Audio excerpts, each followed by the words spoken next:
Hi students, welcome back to Wisdom Academy. In the previous class, you have learnt about what is motion. I gave you a brief idea about what motion is and how complex motion can be. I told you about the concept of distance and displacement, and we solved some numericals based upon that. So some people had some doubt. What doubt they had? While winding off the yesterday's class, the previous class, I told that if you want to find displacement between 2 points, it is a straight line which is joining the starting point and ending point. So I gave you some examples, like if an object is going some distance in north direction and then takes an east turn, then what will be its displacement? Then we can find this length, and that will be the hypotenuse. Suppose this is 3 kilometer and this is 4 kilometer. So when you find it is root over 3 square plus 4 square, you will get root over 9 plus 16, and that is root over 25, that is equal to 5 kilometer. So we can easily find this. But some students had this doubt that, sir, this is valid only if it is moving 90 degree. If suppose a person goes north direction 3 kilometers and then moves not in the east direction but moves in northeast direction at some 60 degree angle like this, then he moves for same 4 kilometers. Now what is the displacement? Some people had this kind of doubt. So now we cannot use hypotenuse concept and find. Then how can we find this distance? Or in the question of circles, when I told you that if suppose some person is taking around a park, in a circular park, and if the person takes 2.5 rounds or take 2 rounds, if it is taking 2 rounds, then it will stop at this point itself. So we can say that displacement is 0. If it is taking 2.5 or 1.5, then this is the displacement will be from here to here, that will be equal to diameter. But some people asked, sir, what is the case if suppose the displacement is asked from a point of starting and he covers 2 3/4 distance. So it is coming somewhere around here or somewhere around here. Then if you join the line, it will not pass to center and it will not be diameter. Then how to find this kind of values? So for this kind of questions, for your class and for your age, the best method is graphical method. What you can do by graphical method, you can scale it down.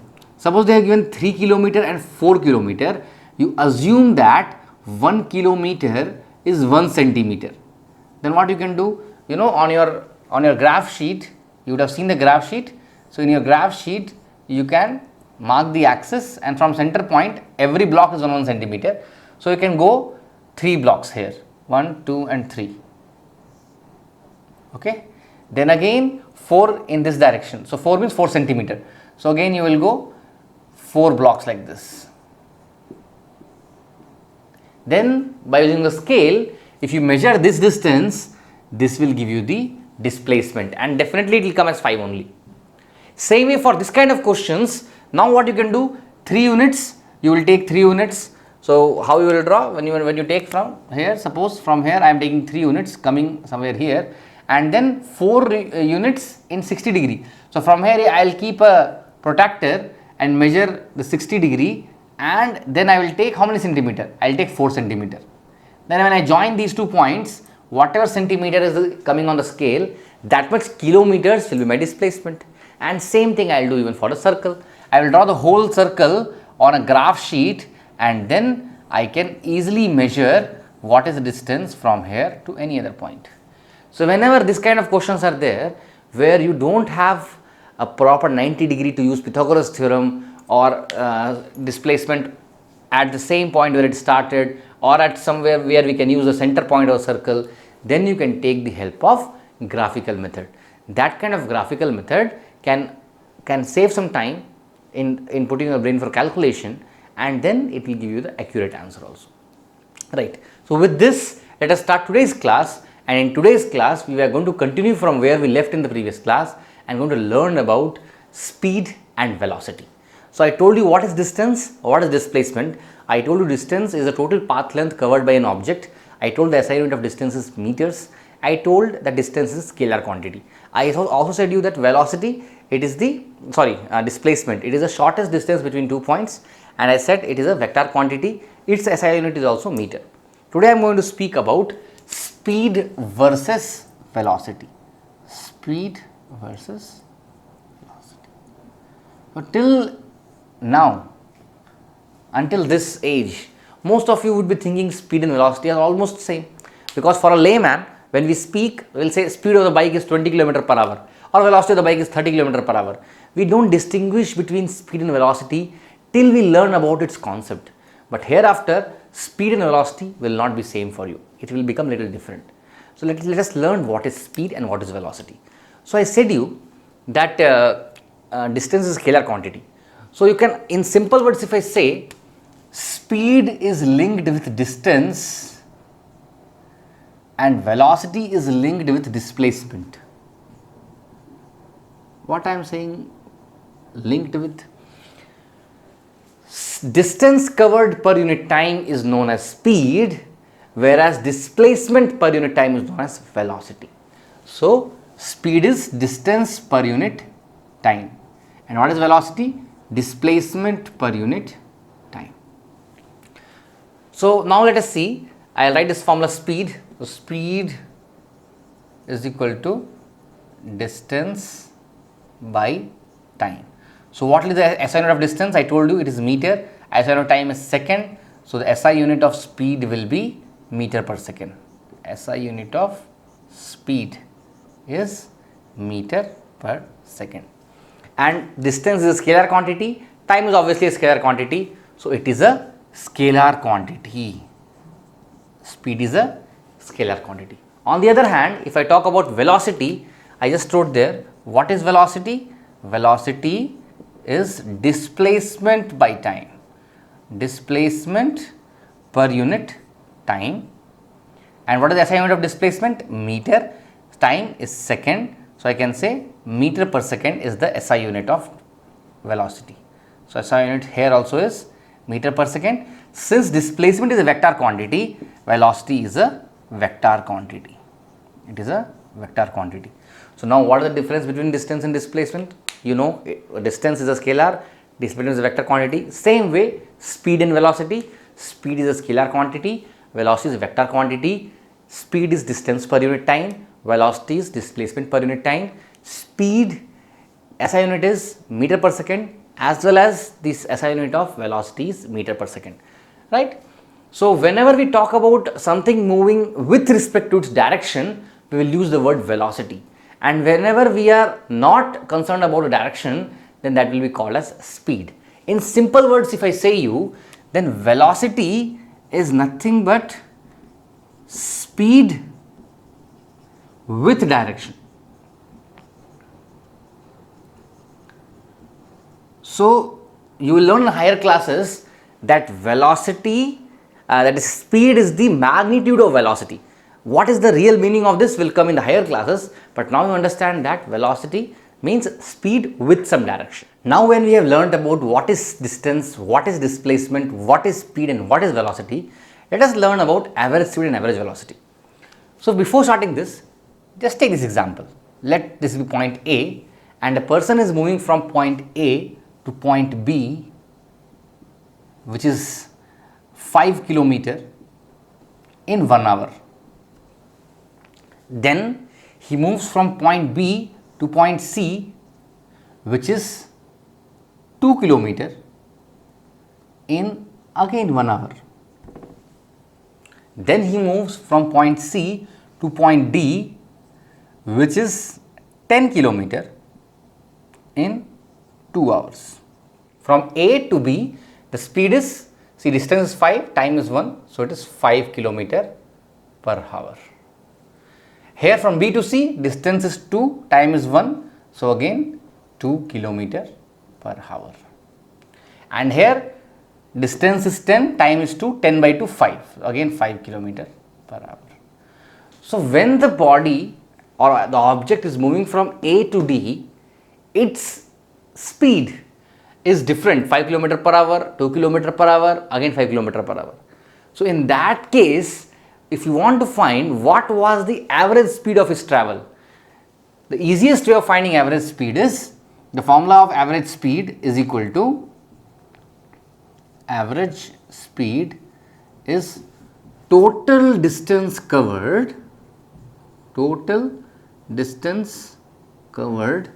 by total time taken. So what is the distance covered? Total 5 plus 2 plus 10, that is equal to 17 kilometer. And what is the time taken in this case? 1 plus 1 plus 2, that is 4 hours. So the average speed of the object is 17 by 4 kilometer per hour. This is how we can calculate the average speed. So speed, I am writing average like this. So average speed you can find by this formula, that is total distance covered by total time taken. Now what is average displacement, or sorry, average velocity? Same way, average velocity will be total displacement by total time taken. So when you find total displacement of the body and divide by total time taken, you will get average velocity. There is one more formula of finding the average velocity, and you can note this down also, that average velocity is also equal to initial velocity plus final velocity by 2. So by u we mean initial velocity and v is final velocity. So initial velocity plus final velocity by 2, that is the average of initial and final velocity, gives you the value of average velocity. So what is this initial velocity and final velocity? Suppose I am starting my bike at, I am moving at 20 km per hour, and then I accelerate and reach at 40 km per hour. So my initial velocity in this case is 20 to 40. So u will be 20, v will be 40, but 20 plus 40 by 2, my average velocity will be 30 km per hour.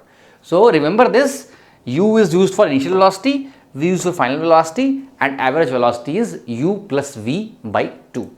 This is the concept of average speed and average velocity. Let us take one question. Lovely goes from home to school, which is 1 kilometer apart, taking 10 minutes. She comes back to her home taking 20 minutes. What is her average speed and average velocity? So if I assume this to be her home and this point to be her school, these both points are 1 kilometer apart. While going she is taking 10 minutes, while coming she is taking 20 minutes. So the first thing is what is the average speed, and then you have to find what is the average velocity. So finding average speed, I said the formula is average speed is equal to total distance by total time. So total distance divided by total time. So what is the total distance covered? Going 1 kilometer, coming 1 kilometer, so 2 kilometer.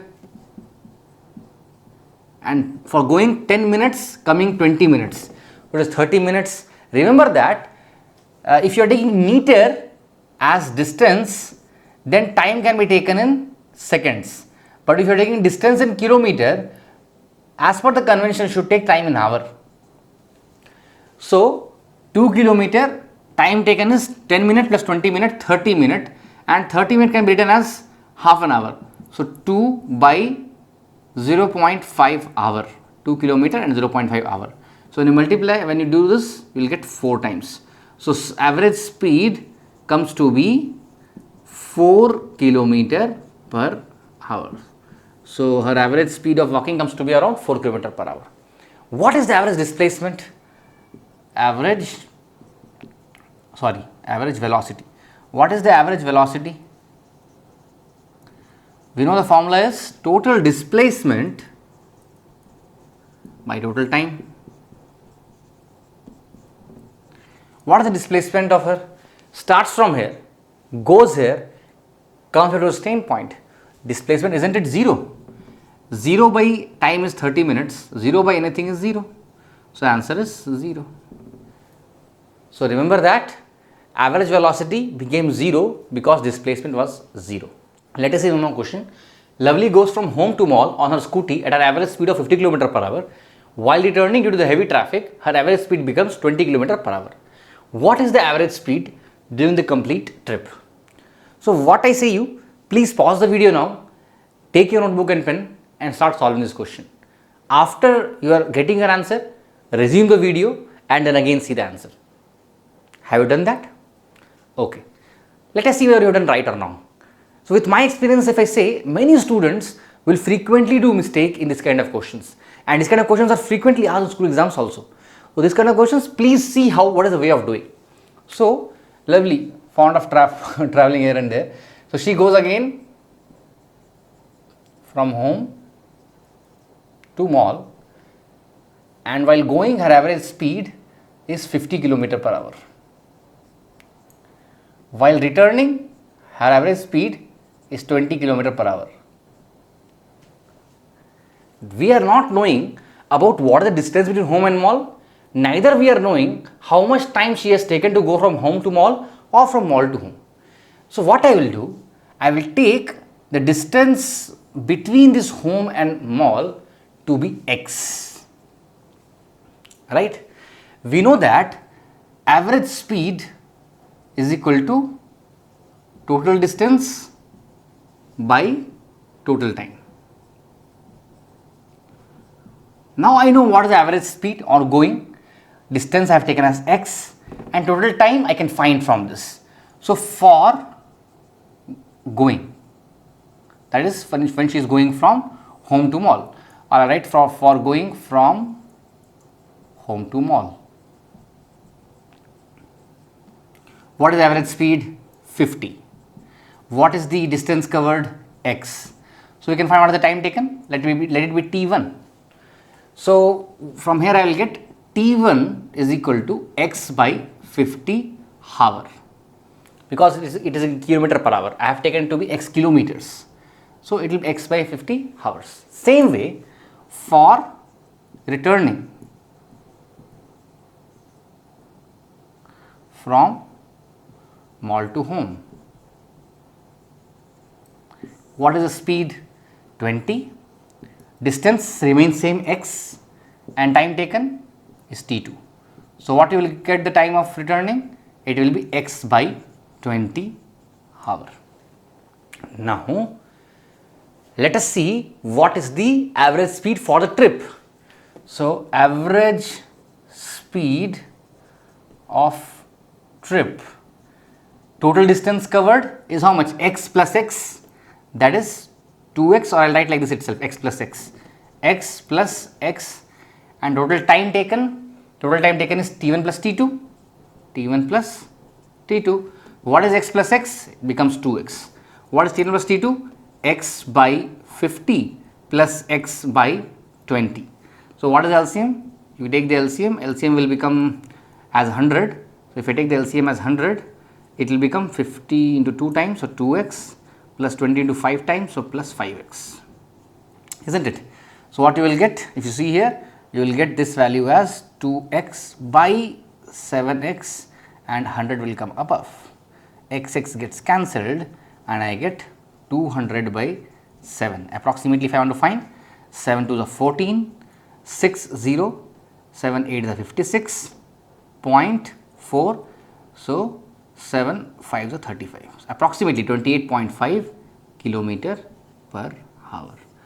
I know that some of you, what you would have done, you would have taken this as u, this as v, and u plus v by 2, and you would have got the answer as 35 km per hour, but that is wrong. The average speed is 28.5 km per hour. And once again, if I want to give a gist of this question, always these kind of questions are asked, and how you can take the distance between the home and the mall to be x, find the time taken for going, find the time taken for coming, and then find the average speed of the complete trip.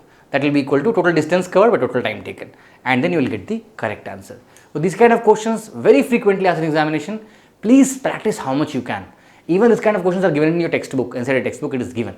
So with this, I'm winding up today's session. What I request you is that please solve as many questions as possible, because whatever we solve on the board here is not sufficient for you to become more knowledgeable in this. So I request you to solve as many questions as you can. For assignments, you can always contact us. You can ask your doubts in the comment section, like the video, share with your friends, and subscribe our channel. Thank you.